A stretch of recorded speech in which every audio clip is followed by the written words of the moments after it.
Jamal Joe. Sidney Crosby, the golden goal.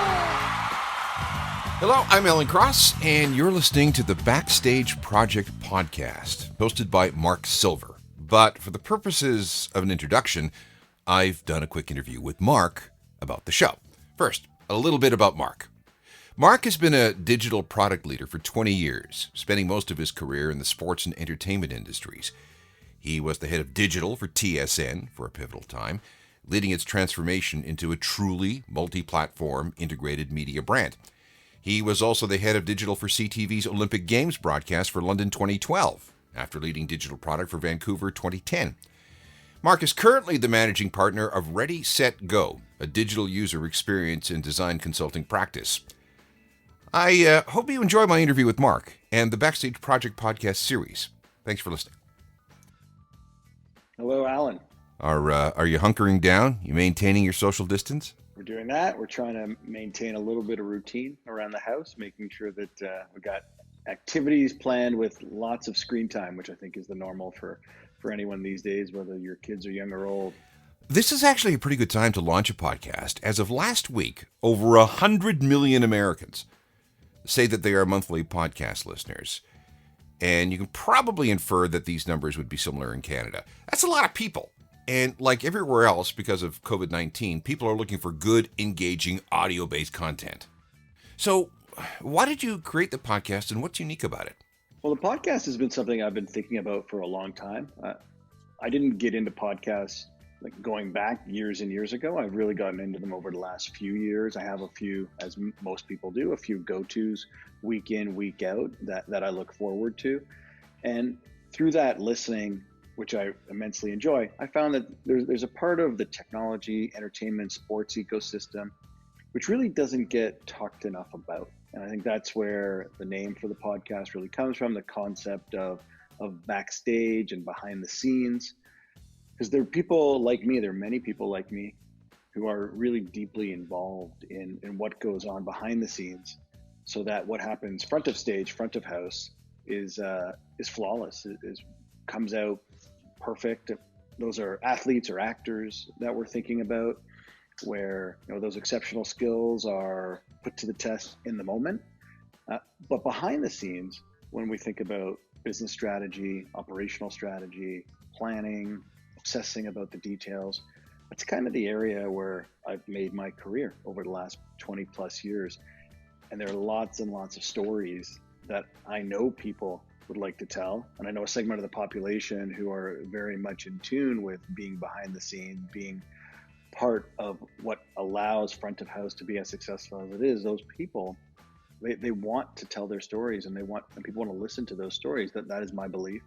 I've recorded podcasts myself as a guest, and I thoroughly enjoyed talking about those stories. And while I thought for a minute perhaps that those might be boring to some, the feedback that I received through that process really made me appreciate that although it might seem boring to me, these are things that I'm really passionate about, others are really passionate about, and people really just want to hear what it takes, not just for a person to be successful, but for an endeavor or a show or sporting event to be successful. And that's really what this podcast is going to be about.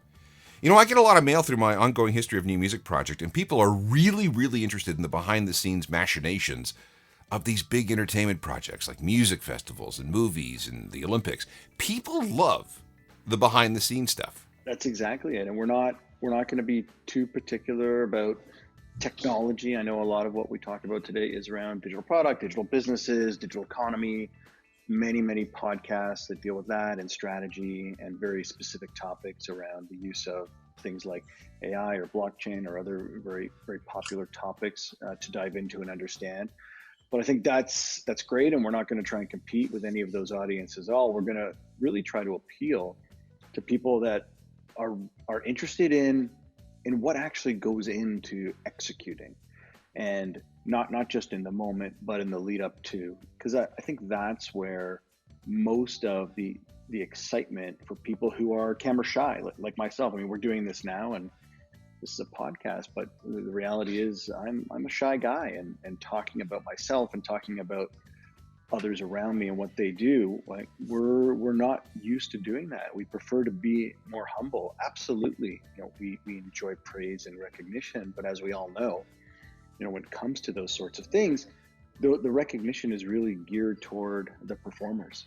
Especially if you get out of the world of music and movies and television and the stage, where all of these disciplines are really recognized through the various award shows that they have. When you get into more the sports scene, absolutely, like the behind the scenes people are really not recognized, and that recognition would always skew toward the live production people anyway. And that was not something that I looked upon negatively during my time working for large media companies on massive initiatives like the Olympics, for example. That was just the way it was, and that is the way it continues to be. The recognition of specifically digital people who are a part of all of these productions is not looked upon to the same degree as the people who are really geared toward the live part of both entertainment and sports. That's great. We get a lot. Maybe too much information about the people in front of the camera and too little about those behind it. Exactly. You've been around for quite a while in this space. I would imagine then that you have access to great guests. The guests are plenty. I mean, we are very lucky that over my 20 plus year career, more than half of that spent in the sports, entertainment, media, and technology space. That's a mouthful. I have a whole host of people who not only have done amazing things, but are doing amazing things. We're not going to skew toward people who might have an amazing job right now in the moment. We're certainly going to look to have those people as guests on the podcast, but we're going to couple that with people who maybe we've forgotten about because they did something in the past, but they potentially were a real innovator and created a new path, a new way of thinking, maybe opened the door because they tested some new technology. These are the kinds of people that we want to bring back. We want to really tell their stories. We're not trying to take a trip down memory lane in this podcast, but we will when we have to make sure that the audience has a well-rounded perspective on the world that that I know and I'm deeply passionate about. Well, I'm really excited about what you guys are doing, and I will be listening. Thanks for chatting with me today. Great speaking with you. Thanks so much for doing this. The Backstage Project podcast is brought to you by Ready, Set, Go. They help organizations create extraordinary digital products. To learn more, go to readysetgo.design. If you would like to get in touch with Mark and the team at the Backstage Project podcast, please email us at info@tpbpodcast.com.